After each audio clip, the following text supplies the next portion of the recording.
And joining us now is former Fifth Gear presenter and all-round petrol head, Mr. Quentin Wilson. I'm not sure that's true, Quentin. The last time I spoke to you, you'd gone a bit over to the old EVs, if I recall, but that's another story altogether. A freeze which supposedly saves people £50 a year. How does that work? Look, this is naked electioneering, Mike. They're just trying to woo votes here. And it's a continuation of the 5p cut, as Georgie says, we had in COVID, and a freeze of the fuel duty for 14 years. I started that campaign back in 2011. And it's a help, obviously, but 50 quid a year, it's not a great deal and it won't make a big impact on people's pockets. And as you say, will the retailers pass it on?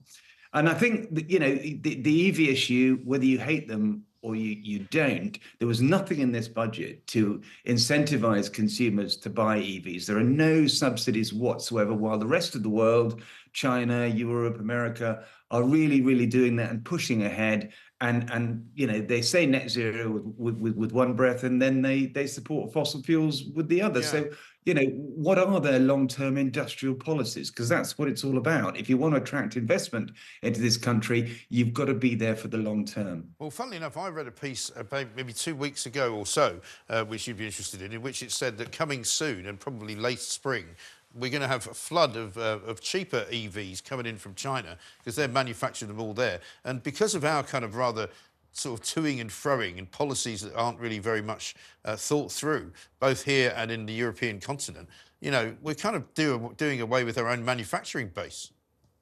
This is a real and present danger, Mike, in the sense that I have listened to these Chinese manufacturers and they are as keen as mustard. There's 90 of them with over capacity. They can't sell as many as they want to in China, so they're coming over here. They've cracked how to engineer right-hand drive. They're sizing up dealer networks, getting franchise dealers involved, doing parts distribution, warehouse research now. They are coming, and that will be great for consumers because you'll have the £15,000 Toyota Corolla-sized EV and the £8,000 City EV. But for our auto industry that contributes, £202 billion and 800,000 jobs, that's very bad news indeed. So it's that kind of industrial certainty that global investors need to see from this government instead of flip-flopping and not deciding which side they're on, which will imperil our car industry and all those jobs. Yeah, absolutely right. But the problem is, I suppose, that people are still not sure. They've lifted a few of the kind of subsidies that they were giving to people to buy electric cars. They now only apply if you're buying them for a fleet, if you like. People are buying more batteries, but that tends to also be, rental car companies and people like that. And there's just not the infrastructure, is there? If you buy an electric car in this country, you cannot rely on finding a place to charge it, which is going to be, pain-free in every single part of the country. It's a lot better than it was. There's 57,000 charge points now nationally. And most people charge at home. 8% of the people who drive EVs charge at home at night. I'm doing mine now. And I'll wake up in the morning, it's got a full battery and it's all nice and warm. So I can do distances. I've driven to Scotland. It does work, but we absolutely need more. And this was an opportunity in this budget to say, we're going to be doing this, we're going to be building it. So global investment, come to the UK, build this infrastructure, help us do it.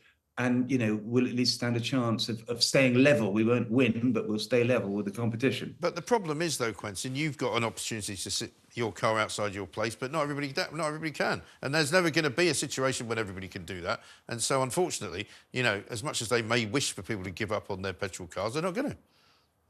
Well, look, you can charge at home if you've got a driveway. 38% of the population don't, but you can make it easier. You can have cables in underneath the pavement and things like that, and councils are working. Doesn't sound easy to me. Doesn't sound easy to go down a petrol station.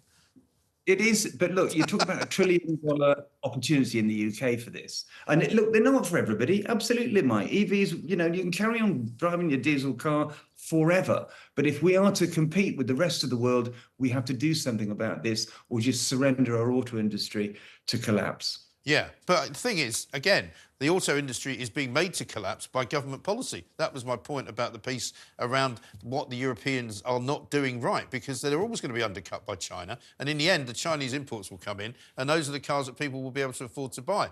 So we won't be able to afford to build them cheaper, so they'll all go out of business.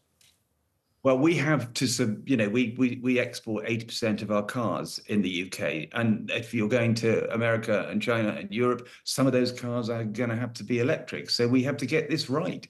It's one Yeah, of but those people things you've buy got. British cars because they're great. They don't buy them because they're electric, do they? Great electric cars, Mike. British great electric cars. Well, we Anyway, export great British electric cars, like what? well, look, a Mini, electric Range Rover, That's Jaguar German, isn't it? I-Pace. The Minis are German now. Range Rovers, I mean, Range Rovers are so expensive. I looked at electric Range Rovers, about 130,000 quid. A lot of money. It is I a mean, lot of money. the people aren't buying those, I'm sorry, down the road from me. But anyway, Quentin, look, good to talk to you. Thanks very much.